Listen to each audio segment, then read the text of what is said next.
If you want to level up fast as a rogue and want to also complete the 3 Renown tracks extremely efficient, this is the route for you. As you can see right here, I have a lot of pictures and PDFs and a document, everything here in the PowerPoint. I am going to go through all of this stuff.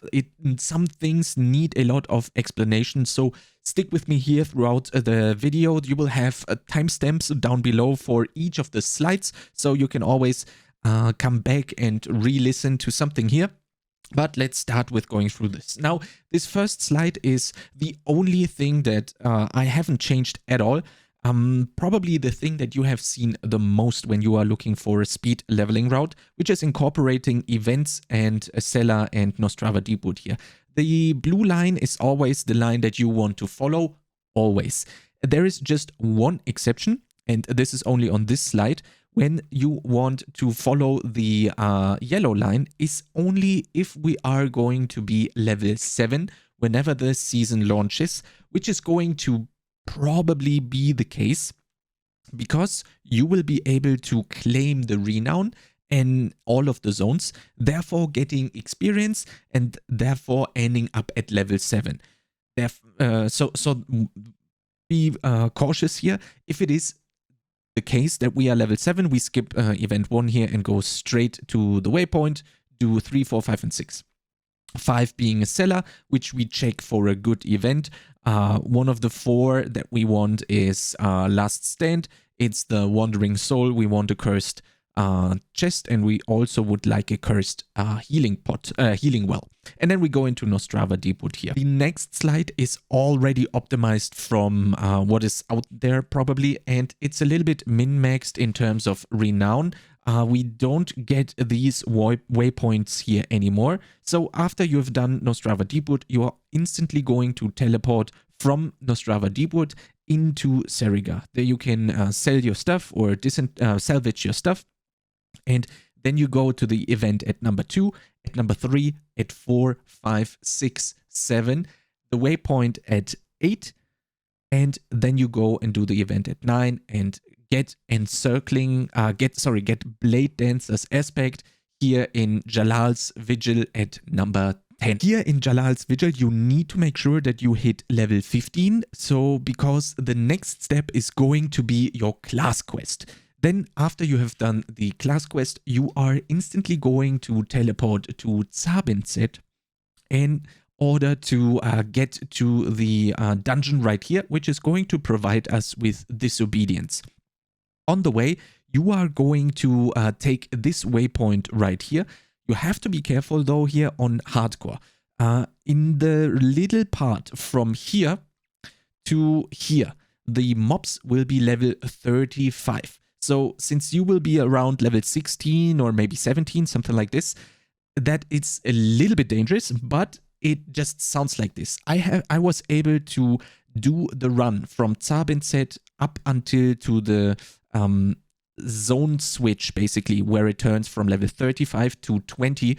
I have been doing this with a level 1 character 5 times in a row, first try and all the other 4 tries without dying, and that was level 1. To be able to do this, you need to save the rush or the spacebar for every time when you encounter mobs or you are very close to mobs. So I didn't die here once. I tried it 5 times. I succeeded 5 times with a level 1 character, and I didn't get killed by the 35s. The 35 zone is going to end around here, and this zone is going to be level 20, which is perfectly fine to get the waypoint and then go into the dungeon here to get disobedience.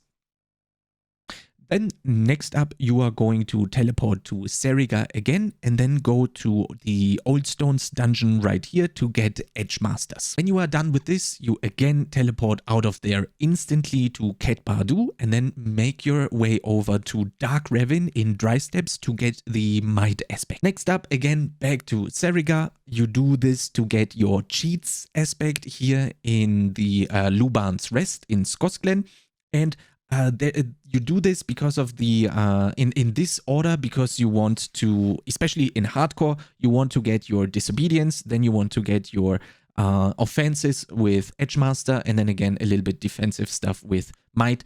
This is just a little bit of safety. Feel free to change up the order of slides 4, 5, 6, and 7.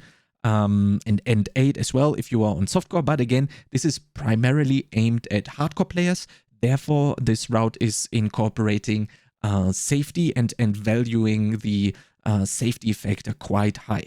Then next up, you are gonna teleport to Tazarak here, take the waypoint here, and then go into Champ's Demise to get your Umbral aspect. Then next up, we are going to teleport to Kyovashat, make our way to Nostrava's Stronghold and complete it, get the Renown here down there in Nevesk, which is just for Renown purposes.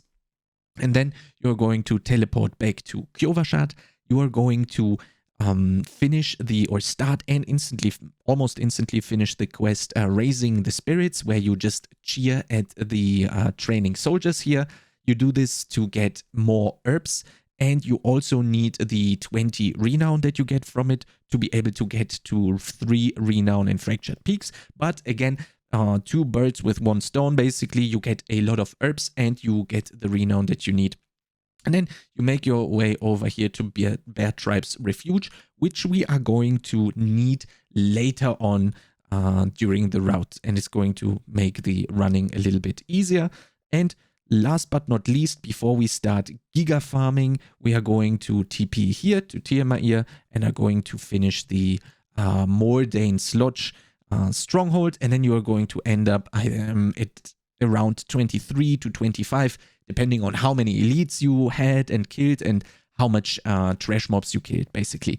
Afterwards, you are going to Core Dragon Blast to 40 or 42, depending on how safe you want to be when you enter the capstone. Somewhere around this range is actually perfect.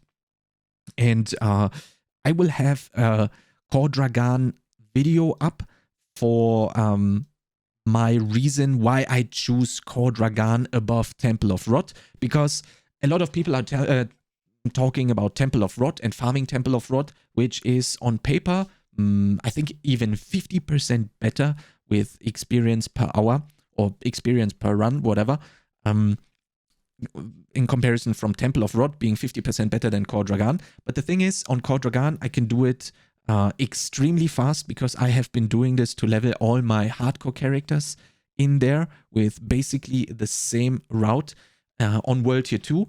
And I have mixed and matched and compared the normal Temple of Rot farming with the Core Dragon farming that I do, a very specific type of farm that I do there, and it's actually the same. Therefore, for me, I prefer doing the Core Dragon Blast because I am very experienced in this and I can almost do it completely blind. And another factor on top of that is that I think Core Dragon is safer than compared to Temple of Rot, because in Temple of Rot you have the big guys that are doing the overhead attack and they can stun you. I saw Rax almost die there when he was doing his Temple of Rot runs. And again, hardcore, I value having safety quite a lot. But again, when you do the Core Dragon, like I am doing it in a video that I am going to release as well on the channel before the season starts, so make sure to subscribe. And it's comparable. For me, it's exactly the same experience power from what I have compared. And again, since I have a lot of experience in Core Dragon, I value this over Temple of Rot. But again, you could totally switch out this part with Temple of Rot farming, basically.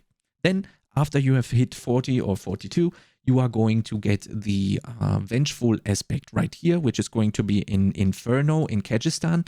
For this, you teleport to Tazarak and then run your way over. Then you teleport back to Tazarak, or you could also leave dungeon here, do the Altar of Ruin, then teleport to Tazarak and then do your Alcanus here. But again, that's personal preference. I think the method with leave dungeon might be a little bit quicker, but we're talking maybe like 20 seconds here. So